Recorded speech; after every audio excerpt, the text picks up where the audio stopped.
Naše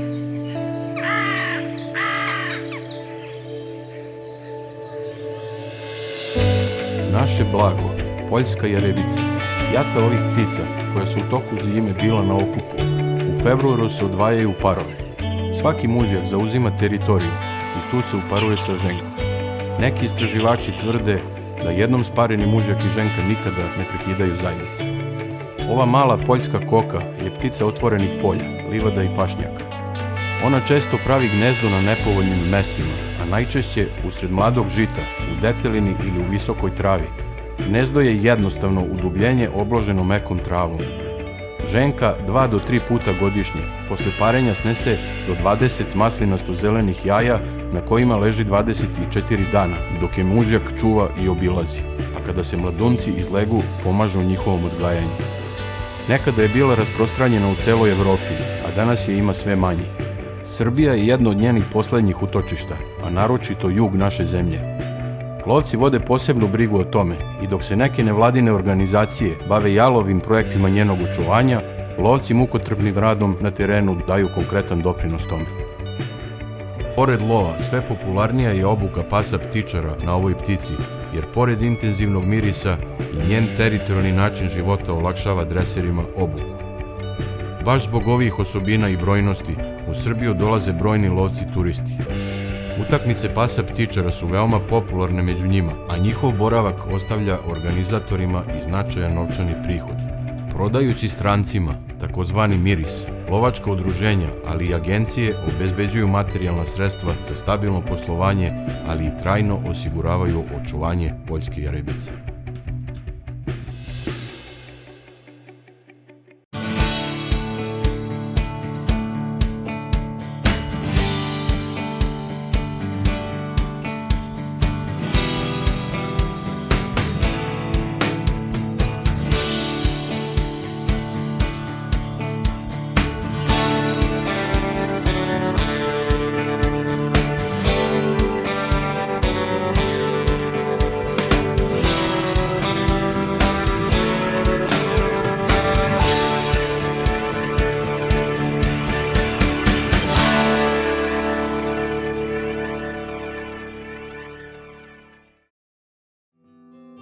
Na terenima lovačkog udruženja Niš se ovih dana organizuje obuka pasa i utakmice pasa ptičara, pre svega engleskih pasa ptičara.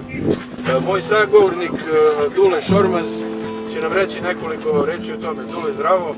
I možeš li nam reći kako se tačno zove ovo takmičenje koje se danas odvija? Ovo je međunarodno takmičenje pasa ptičara, takozvana grande ćerka, veliko traženje. U isto vrijeme se održava i lov na jarebicu, Italijani to zovu kačastan i cijela Evropa. To su malo kraći psi koji idu levo-desno do 200 metara, 250 i traže jarebicu. Grande ćerka ili field trials, kako zovu Englezi, tu se ide po 700-800 metara, levo, desno, stalno u jednom sistemu, na vetar postavljanje i da bi našli tu grande ćerku sude trojica sudija, 2 krivna i 1 u centru. A kačastane sude dvojica jer su kraći i nije veliki problem. Ovde u Nišu se već počeli smo da održavamo ove utakmice 2004. godine. U to vreme još nije bilo razumevanja za ovo. Niš kao centar i ovo, kad računamo kažeš Niški okrug. Tad u to vreme lovačko društvo Niš nije htjelo da da terene, da se tu ni vrši ni obuka, ni ništa. Isto tako Doljevac i Merović. Jedini koji je tad dao, to je bio Bratislav Marković iz Žitorađe, koji je dao da napravimo. U to vreme smo krenuli možda sa 120 pasa, napravili smo 5 dana utakmice, bili su svi presrećni i onda je krenulo na više. Od 2006. se uključuju i ostala udruženja jer su vidjeli da ima mnogo finansijske koristi. I ljudi su počeli da dresiraju, tu je dan dresure od 70 do 90 evra, dođe ti 10 dresera, naplatiš 700-800 evra danas, pa tako mjesec dana, to je 20 evra, pa u jesen ponovo se ponavlja i lovačka društva imaju lep prihod. Međutim, ja sam prvi put je to bilo u Jugoslaviji i nije bilo nikad i u Jugoslaviji, a tek ne u Srbiji. 2010. smo napravili Kup Evrope, ovde u hotelu Nice smo napravili jedan od najboljih kupova koji je ikad održan. i tad je učestvovalo 24 zemlje. Pa smo napravili odmah sa, pošto sam ja bio član komisije FCI-a, Evropske federacije za kinologiju, svi su se složili da 2011. ponovo bude u Srbiji. Pa su se složili da i 2012. bude u Srbiji. 3 godine za redom smo napravili sve evropske i svjetske šampionate ovde u Nišu. I ovo je postao centar, ne Evrope, sveta, nigde nema toliko, sve drugi su mnogo slabiji od Evrope. Mislim da ima i Portugalaca, i Grka, i Italijana. Dočekali smo da ovde trči preko 500 pasa u jednom danu. To nije zabeleženo nigde u svijetu. Sad i pored korone, i pored svega, ovde trči dnevno preko 500 pasa. Došli su, da krenemo oni koji su najdalje, iz Portugalije, iz Španije, iz Francuske, iz Nemačke, iz Češke, Mađarske, Srbije, Italije naravno i Grčke. Sa nama je gospodin Claudio Gallo koji također ovdje dolazi više godina i čest je gost u Srbiji. Dolazi on sa svojim psima, kako mu se ovdje sviđa i da li je postigao neke rezultate, čućemo lično od njega. Io vengo da ormai qualche anno qui in Serbia perché è il paradiso delle starne, faccio delle gare dove si fanno delle gare vere, starne vere, dove puoi preparare i cani. Senza questo terreno non si può assolutamente preparare i cani, senza questi animali non si possono preparare i cani. Questo è un pensiero, penso che in Europa sia il posto migliore dove ci possono trovare delle starne vere, dove si riproducono. Quest'anno in modo particolare, visto questo Covid che ha un po' creato dei problemi, le starne si sono moltiplicate in tante, ce n'è veramente tante, anche quasi da non riuscire a fare dei turni da quante ce n'è e non poter vedere i cani esprimersi nella nota perché fermano e fanno veramente tanti punti. Grazie alla Serbia, grazie a Dule, grazie a tutta l'organizzazione che c'è la Serbia.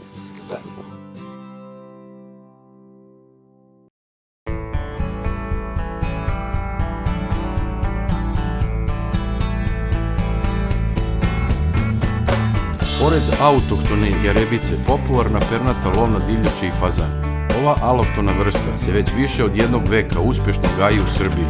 Kako to rade u lovačkom udruženju Niš, imali smo prilike da vidimo na fazaneriji Vinjik.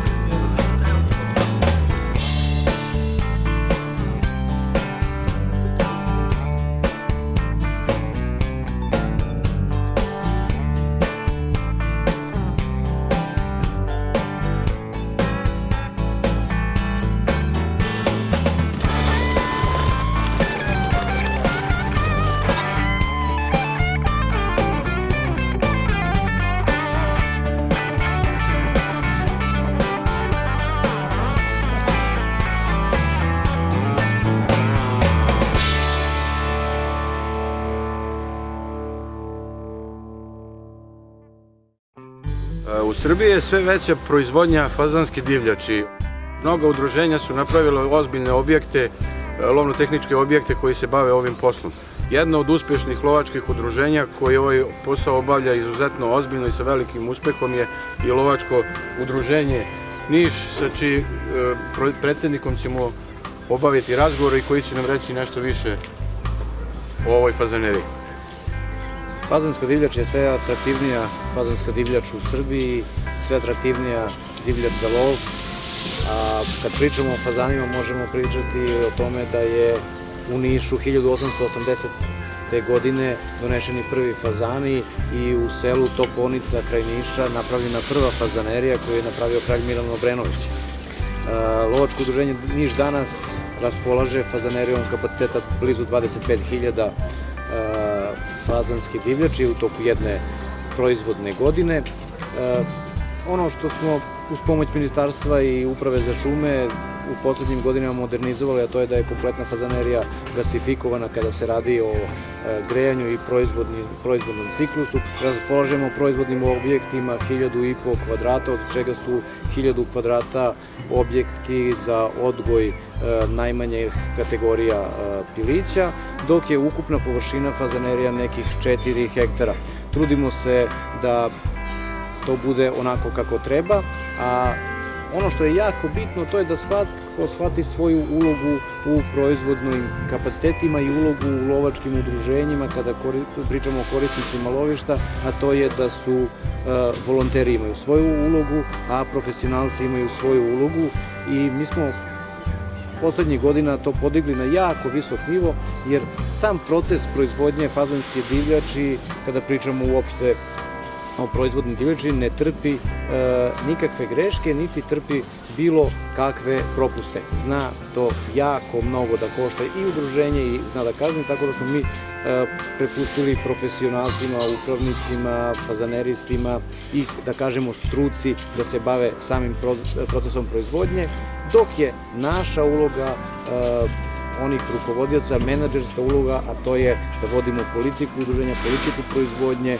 obezbedimo tržište i naš moto udruženja je da nama, kada se radi o proizvodnji i prihodima od fazanerije na godišnjem nivou, ostane pa možda nekih 2 miliona dinara viška prihoda nad rashodima i pored toga naš moto je da sva fazanska divljač koju naselimo u našem lovištu ostane za naše lovce, a to je blizu naseljavanja nekih 5 do 6 hiljada fazana različitih kategorija, od pilića do odraslih fazana, a ono što nam se najbolje pokazalo u poslednjim godinama to jeste naseljavanje u proleće, odnosno naseljavanje koka i fazana za reprodukciju. Koji će da stignu iste godine da se reprodukuju. Upravo tako.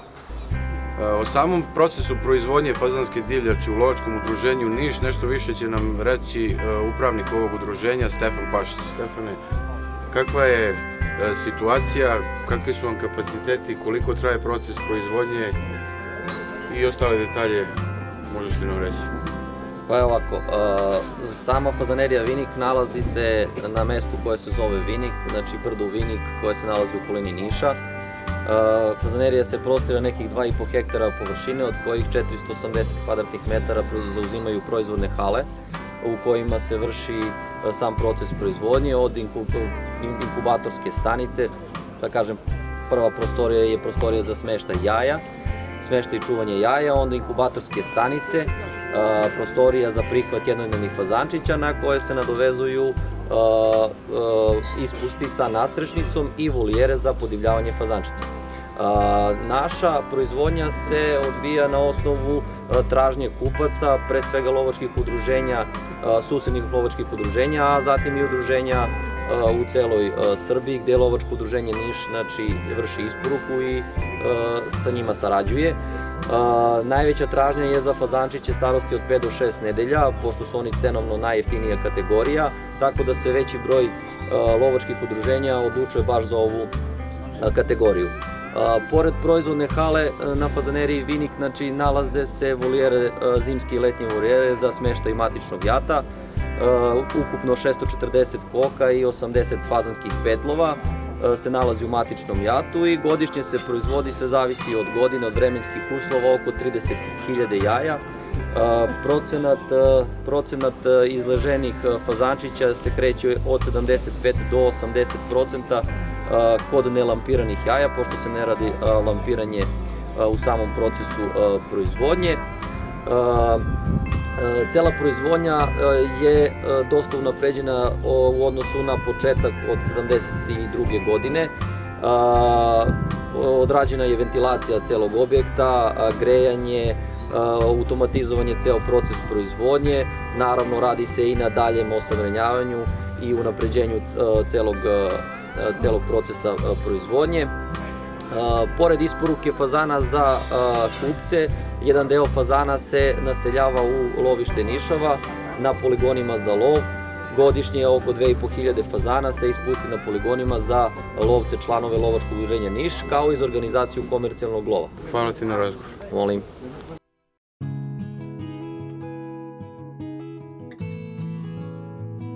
Afrička kuga divljih svinja je pošast koja je stigla u Srbiju. Pogranična udruženja su prva na udaru. Iz Niša se upućujemo u Pirot da vidimo kako se sa ovim problemom bore u Lovačkom udruženju Ponišavlje.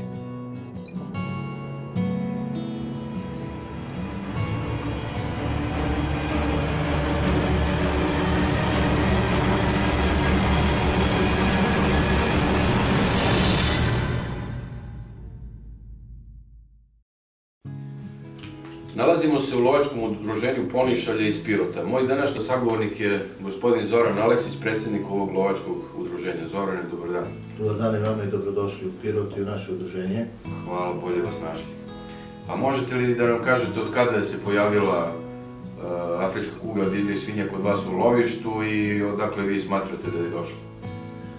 Ovako, afrička kuga divljih svinja došla je sigurno iz Bugarske.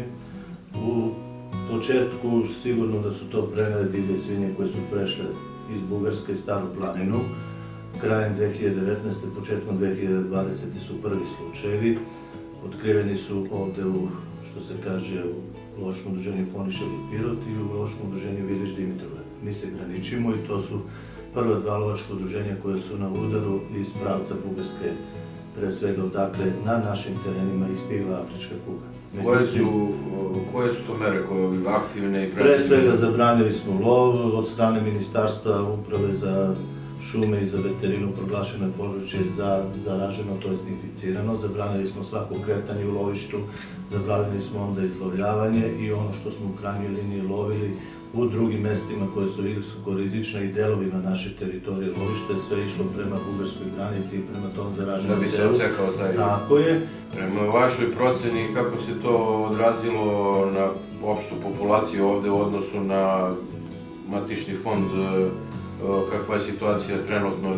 Znamo da se krmača isprasila ovih dana i to, ali neki... Matični fond, da kažemo, je 10 kon, možda je više nego prepolovljen. Još uvek se na terenu nalaze poneke uginule divlje svinje. Mi smo lovili do zadnje nedelje februara, imali smo intenzivni lov, izlovljavanje po preporuci ministarstva i tako dalje. Sada je već biološki lovostaj, zabrana je i kretanje u lovištu i sve. Preduzeli smo maksimalno mere, znači da se to ne proširi i mi nismo do skoro imali, a opet lovci i nisu krenuli kod pitomih svinja. Tako da smo tu ove naše, da kažem, mere i lovci su dosta u tom smislu bili odgovorni oko dezinfekcije, pre svega, znači pranje čizme, dezinfikovanja odeće koju smo isto preporučili da se odmah posle lova sve stavi u mašinu, da se to dobro opere i tako dalje, iskuva i sve. I nismo imali situaciju da su lovci u krajnjoj liniji sa terena doveli i doneli taj virus kod pitomih svinja. A kakav je postupak sa mrtvim grlima koje pronađete, uginulim jedinkama? Pronađene mrtve jedinke i one koje su odstreljene, a posle u krajnjoj liniji kada se ustanovi u Veterinarskom institutu u Nišu da su zaražene, one se bezbedno uklanjaju na određenom mestu gde smo sa gradom Pirotom i Veterinarskom klinikom Pirotskom odredili i sa inspektorima iz veterine mesto koje je određeno i označeno za bezbedno uklanjanje. Dolazi iz Veterinarskog instituta u Niš, sve se to lepo dezinfikuje, spakuje i to se bezbedno znači uklanja na određeno mesto. U daljem razgovoru predsjednik Aleksić izrazio je zahvalnost Upravi za šume, kao i lokalnoj samoupravi, ali i napomenuo da očekuje veću podršku Uprave za veterinu. Ostavili smo naše domaćine i poželjeli im puno sreće u daljem radu.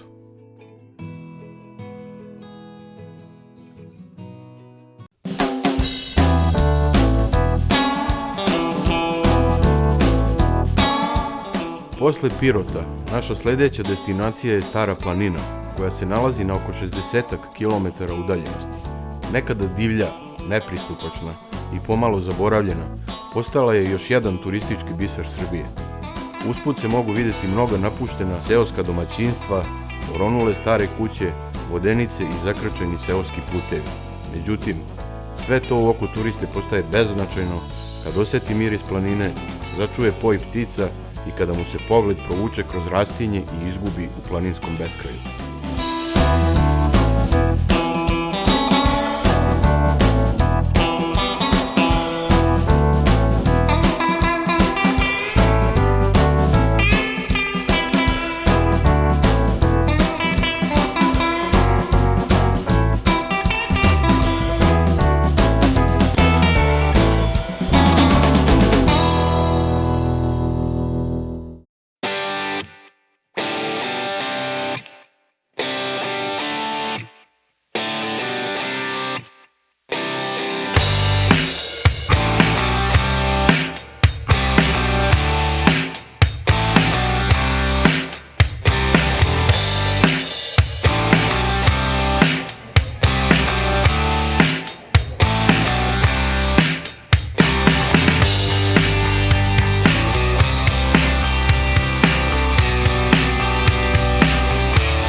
Stara planina svake godine ima sve bogatiju turističku ponudu, a o aktuelnim dešavanjima i planovima za budućnost nešto više reći će nam direktor javnog preduzeća Stara planina, gospodin Goran Karadžić.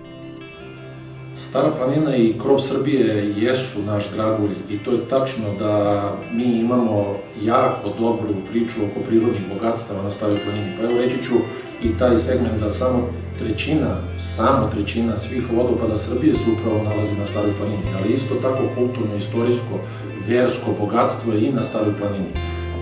Ako prođemo ka Pirotu, pa onda se penjemo na Staru planinu i na krov Srbije, vidjet ćemo mnoštvo manastira i zovemo je srpskim Jerusalimom, ili Knjaževca, ili Svrljiga, ili iz Niša, kad krenemo, mnogo toga možemo na Staroj planini da vidimo. Tako da naši gosti su oduševljeni Starom planinom, ali što se tiče upravo putnih pravaca, sve smo regulisali što se tiče toga i bezbedno se dolazi na Staru planinu, ali s druge strane, ono što je najzanimljivije od koridora 10, to je Pirotskog kraka koridora 10, koji ide ka Bugarskoj, upravo ćemo imati jedan novi put, koji će biti samo 38 km upravo do našeg SP Resorta, to jest naše krova Srbije, kako ja to volim da kažem, Stare planine.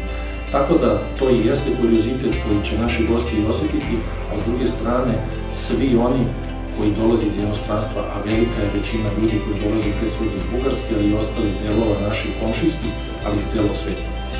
Gosti dolaze na love i ribolove, ali s druge strane dolaze iz sveta, kad to rade, slete u Niš i onda se popnu ili helikopterom ili bilo kojim drugim prevoznim sredstvom, da li je to minibus ili kolima, ali brzo se stiže. I oni svoju porodicu, upravo ti ljudi koji dođu da love, ostave kod nas u našem rezortu, to jest SP Resortu, a onda idu da obavljaju i taj segment, da kažem, sportsko-rekreativnog dela koji oni upražnjavaju. Mi smo imali najjaču i najbolju sezonu, ne samo sezonu, nego celu godinu prošlu, iako smo u ovoj pošasti i u tom segmentu, moram da kažem, nismo radili 3 meseca, ali svejedno rezultati su prepoznati od naših ljudi i ono što je dobro u ovom periodu gde jesmo svi u pandemiji, ceo svet je u pandemiji, mi radimo jako bezbedno. Imamo posebne uslove, to je antigenske testove, mogu da obave svaki gost koji dođe, može da obave i za 15 minuta da ima rezultat i da zna da li je i u ovoj pandemiji siguran sa tom pošasti. S druge strane, i ako se desi da jeste zaražen gost, ulazi mnogo lakše u trijažu i prosto dalje obavlja sve ono što je potrebno, ali mi mu vraćamo sa našom COVID garancijom onaj neiskorišćeni deo aranžmana. Nisam zadovoljan trenutno sa celokupnom pričom kako se razvijala Stara planina, ali od 3. decembra upravo sam odlukom Vlade Republike Srbije i postavljen na to mesto direktora javnog preduzeća Stara planina i mogu da obećam svim gostima u svetu da će Stara planina u buduće zajedno sa bugarskom stranom postati zimski olimpijski centar. upravo na Staroj planini u našem SP Resortu na krovu Srbije postoji jedan od najlepših hotela Stara planina. U svakom slučaju mi imamo sve za one najmlađe pa do najstarijih, ali isto tako i za adrenalinske ljubitelje sporta ili ti rekreacije i da dođe čovjek da se dobro odmori, što znači za decu imamo igraonicu na 1000 kvadratnih metara, pored toga imamo ski školu u zimskom periodu, jer isto tako i ona je besplatna u zimskom periodu za one koji dođu na 7 i više dana, uglavnom su to porodice, dolaze i familije i stalno nam se vraćaju. Isto tako školu plivanja je isto besplatno, ona traje cele godine, ali i za one koji ljubitelji adrenalinskog sporta, fitness, wellness, spa, ali isto tako za odmor, džakuzi, saune, turska kupatila, sve ono što gostu služi za jedan kvalitetan i dobar odmor. Dok se deca igraju i skijaju, oni roditelji i bake i deke, da kažem, oni odu i uživaju ili u našem hotelu ili na čarima planine, zimi i naravno skijaju, jer je tamo jedina gondola upravo se nalazi, izvinjam se, prva gondola koja je napravljena, jer sad pričam o ovom vremenu, se upravo nalazi na Staroj planini.